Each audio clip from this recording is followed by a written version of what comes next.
Yes! Dirty fucking bitches! Dave, come on. Come on. Nico, what are you doing? Dave is not coming. Ignore him. Come on, we gotta get this thing ready before we dock. Let's go. And with that introduction, we are introduced to the character of Nico Bellic. Hey guys, it's Tony here, bringing you another TCTV video, the very first one that we've done since the website has had a reboot. I'm hoping you're all enjoying the new look of the website. It looks absolutely fantastic. What I want to talk about today is just a really brief video. I just want to have a quick look at, a retrospective look if you like, at Grand Theft Auto 4. And have a kind of little chat, a little discussion. I want to kind of open the doors a little bit to what we want to expect and see from Grand Theft Auto 5. Now, Grand Theft Auto, I absolutely love the game. I know there's a bit of a love and hate thing going on with it. It kind of divided the Grand Theft Auto community. Some of you guys absolutely thought it was brilliant, such as myself, and some of you weren't too chuffed with it. And just following the recently announced news on Thumb Culture this week, which reported that basically the official PlayStation magazine, which has a rumours section which they call the Crystal Ball. Do you see what they did there? Basically, they've got some news about GTA 5, and they reckon that it's going to be revealed this summer, which is kind of the summer now, so it should be soon according to them. But basically, and I quote them, they say, "Time's up," says the Ball. "Expect Grand Theft Auto 5 to be announced later this summer." Now, it's no big secret that Grand Theft Auto 5 is going to be coming out. I mean, it's kind of like buying a new kitten and coming downstairs and finding that it's shat on the carpet. We all know that it's going to be coming out. It's more or less, Call of Duty aside, it's the biggest gaming franchise that there is out there. But the last game did kind of like divide the community a little bit, and basically I just want to kind of talk about why I kind of preferred it over the other games. I know there's some Grand Theft Auto fans out there, one of my mates in particular, we've sat up for hours debating this kind of stuff. Now I basically think that Grand Theft Auto 4 was the best in the series. And it's not just down to, you know, kind of what you could and couldn't do.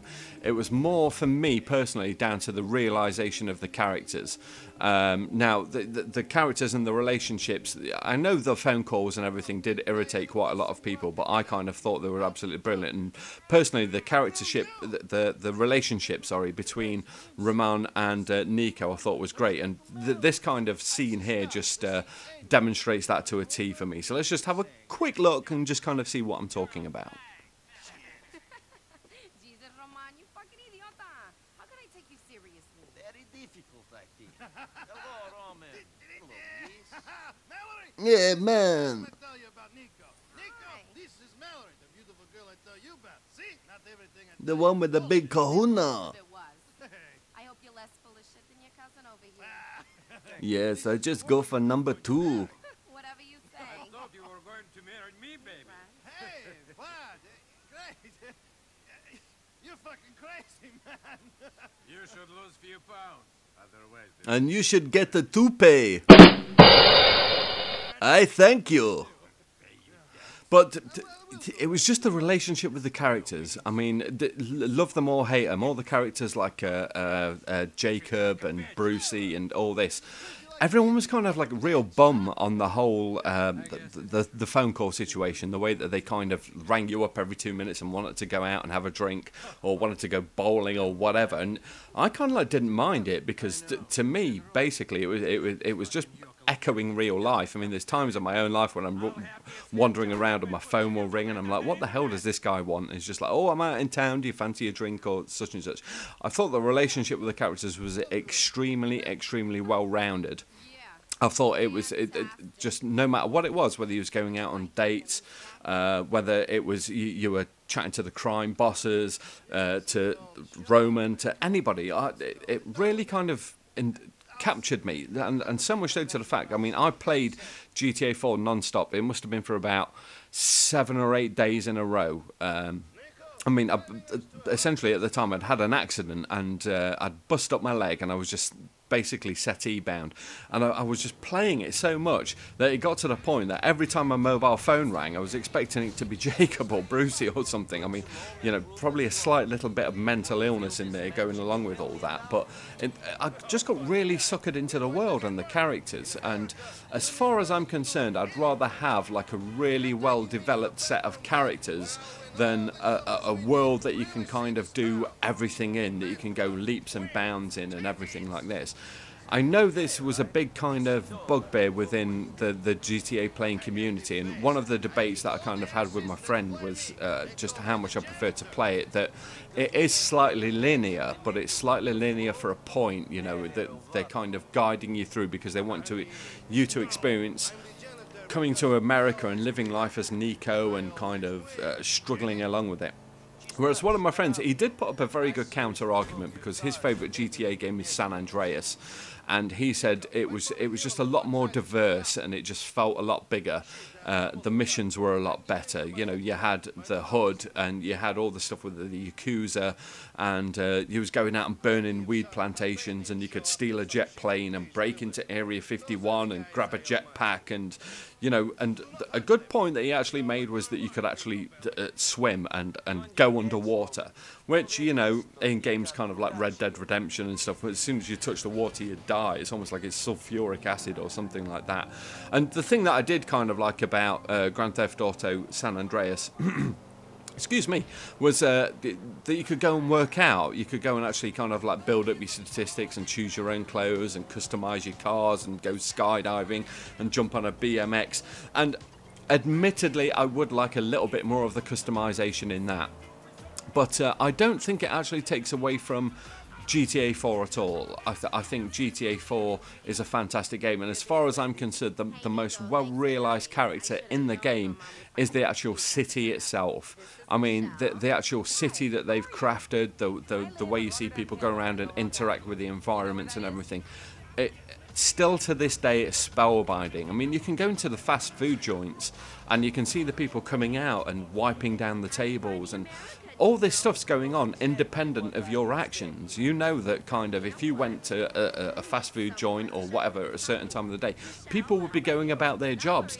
And I think it's something that people kind of like miss, and the city itself is the most spellbinding part of the game. I must admit that if it wasn't for the city being as well realised as it was, it would probably be a slightly weaker game. But anyway, this is just my quick points about Grand Theft Auto. Why I loved it, you know, I'm sure you're going to completely and utterly disagree with me, but what we're talking about, what we want to get to, is GTA 5. Now, I just want to open up a question. I want to open up a bit of debate. I actually want to hear your feedback about this, because I may do a follow-up video.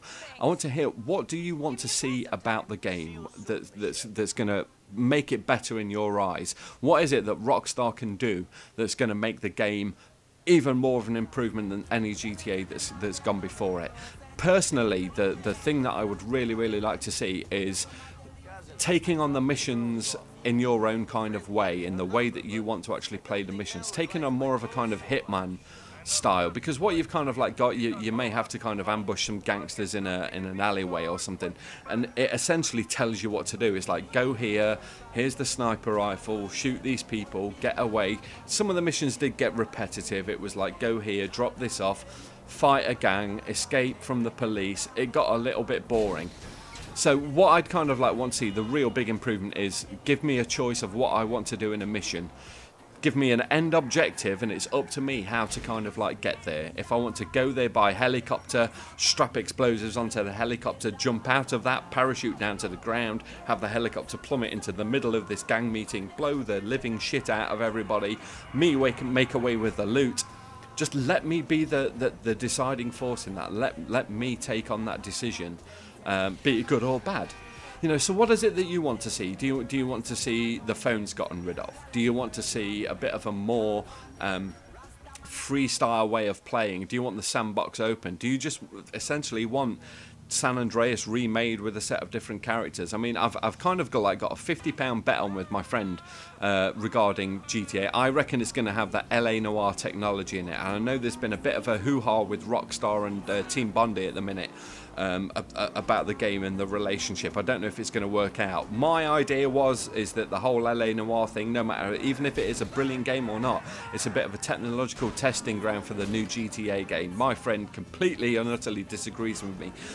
But what do you guys think? You know, what do you want to see from the next GTA game? That's essentially it, you know. Let's open up a conversation. Let's get a bit of dialogue going, because, as I said, I may very well follow this one up with a follow-up video with some of your guys' suggestions and ideas. So I'm going to leave GTA there then, guys, and I'm going to shoot off. But just before I do, what I want you to do, if you're watching this video, thank you so much for tuning in. By all means, give us all some feedback here at Thumb Culture. But what I want to do is, the Game Media Awards are coming up soon. The closing deadline for that is the 25th of July. And you basically get to vote for your favourite website, your favourite reviewer, your favourite blog, yada yada yada. So just go along there. It's going to take a few minutes of your time and go and nominate Thumb Culture.